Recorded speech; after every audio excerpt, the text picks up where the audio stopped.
today I just finished editing a short film.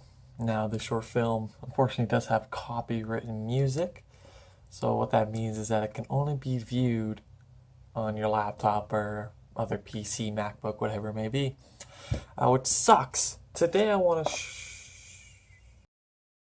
Today, if anyone's wondering what kind of camera I use and what kind of stuff I use to vlog and take photos and things like that, you know, it's nothing too fancy. Vlogging for right now, I'm actually just filming on my LG G5. This front-facing camera I have right now, it doesn't really have a viewfinder or view focus, so if I were to, you know, pack of cards here, I'm in focus, but that will never be in focus.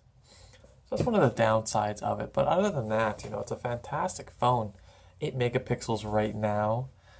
If I were to flip it over and do my scenery photos I take, or videos, pardon, I take, it would be 60 frames per second at 1080p, which is fantastic, especially for a 16 megapixel camera. Another downside is that the autofocus on that side of the camera does suck. That's better. It does suck a lot because it really doesn't allow for a lot of adjustments. So what else I use is I use an Olympus E410. I don't know if you guys can see there, E410. This camera is about 10 years old, as you can see from the wonderful LCD screen there. I typically just use this for taking photos. There's no video record setting anyways, so I primarily use the LG G5 here. It comes standard with the 14-42mm lens there, and also have a 40 to 150mm lens. I use that as well. So nothing too technical here. Basically I also have a small, I don't know, 6-inch tripod, I guess, that I use for stability purposes. But aside from that, that's my vlogging tools. A lot of people have like a Canon 60D, a Canon Rebel T5i, things like that to do their vlogging on. You know, I find that whatever tool you can capture the best content on is the best camera. There's no really top-notch camera. Of course, going into that, you can say, oh well, the sensor on a Canon 70D provides a deeper quality, larger depth, which is true.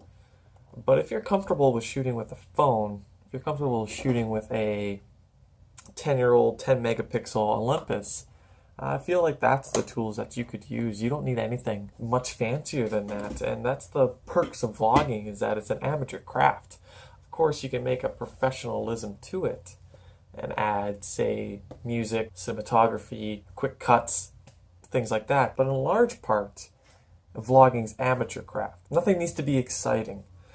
It just needs to be real. And that's what vlogging is. It's just real people talking. And that's one of the reasons why I love vlogging so much. It's just me talking to whoever decides to stumble upon this video. My tools I have at my disposal, I'm most comfortable shooting with my phone and with my 10 megapixel camera.